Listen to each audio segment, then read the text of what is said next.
ever wondered how a company so big, so beloved, and so deeply woven into American childhood could collapse so hard, so fast, and so publicly that even its mascot, Jeffrey the giraffe, became a symbol of corporate tragedy?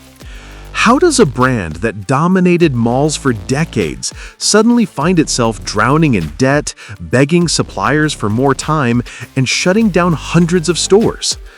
And the real question, how does a company that once controlled nearly half the toy market fail to adapt in a world where kids didn't stop playing, they just changed how they shopped? This is the brutally honest truth behind the fall of Toys R Us, a story of nostalgia, denial, and one catastrophic strategic mistake that handed their future to their biggest competitor on a silver platter. Toys R Us wasn't just a store, it was childhood in physical form. Walk through those sliding doors and you stepped into a universe made for kids. Endless aisles, oversized color-coded signs, demo tables, bright lights, and a mascot that made every visit feel like Christmas morning. For decades, this wasn't just retail, it was a ritual. Parents took their kids to Toys R Us the way their parents took them. Every birthday, every holiday, every good report card moment somehow ended with a plastic bag full of toys and that iconic backwards R. By the 1980s and 90s, Toys R Us wasn't just big, it was untouchable. The company was printing money. Competition barely existed. Walmart was still growing. Target was still figuring itself out. Amazon was literally a garage project. Toys R Us was the king of toys, the unbeatable category killer, the place where joy lived and parents' wallets died. But that's where the first cracks formed. Behind all the bright colors was a leadership team that believed dominance was permanent. They thought being the biggest meant being the safest. They believed kids would always drag their parents through those aisles no matter what. It was the same fatal mistake every fallen giant makes, assuming the world won't move without them. And it moved fast. In the early 2000s, something massive started happening. The internet stopped being a novelty and started becoming the default. People began buying CDs online, then books, then electronics, then everything. Retail wasn't just shifting, it was being reinvented. Amazon wasn't just a bookstore anymore.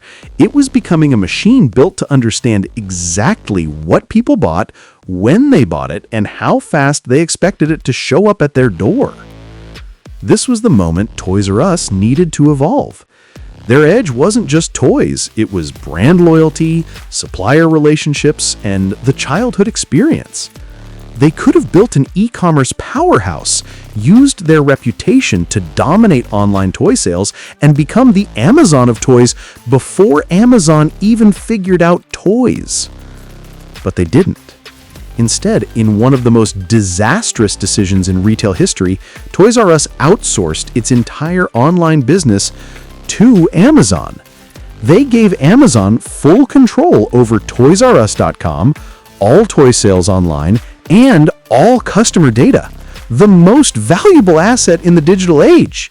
They basically paid Amazon to learn exactly what their customers were buying, which toys were trending, which brands performed best, and how seasonal demand worked. And then Amazon used that data to compete directly against them. While Toys R Us stayed slow, Amazon grew faster, smarter, and more aggressive. While Toys R Us ignored technology, Amazon built warehouses, logistics systems, algorithms, and customer trust. While Toys R Us kept opening physical stores, Amazon was opening the future. Toys R Us didn't lose because Amazon beat them. Toys R Us lost because they trained Amazon to replace them. But here's the part almost nobody talks about: the debt. In 2005, Toys R Us was acquired by private equity firms in a massive leveraged buyout.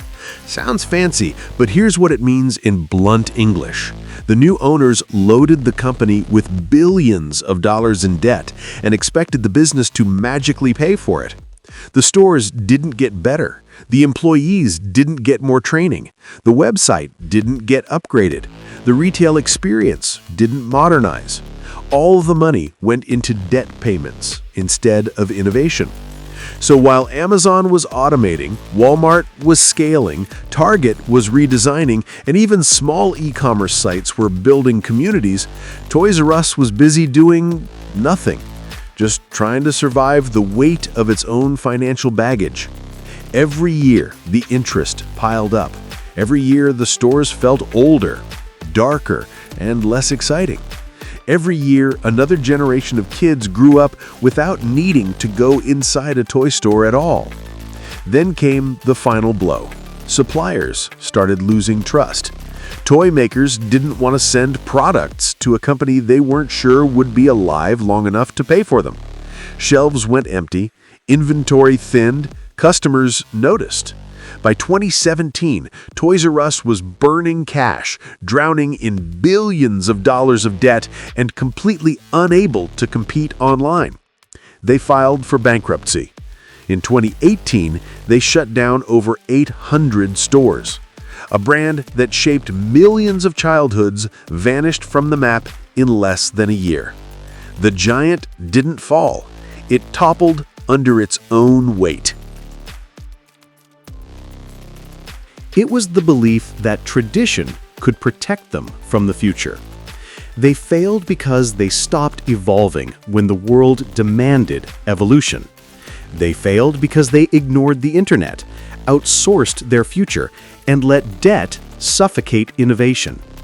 They failed because they believed being iconic was the same as being invincible. And this is the part that matters for every business owner, entrepreneur, or creator. The world doesn't care how big you used to be. It only cares how fast you adapt now. Toys R Us didn't collapse because kids changed. They collapsed because the company didn't. In a market that moves this fast, nostalgia is not a strategy. Comfort is not protection. And ignoring the future is the fastest way to lose it.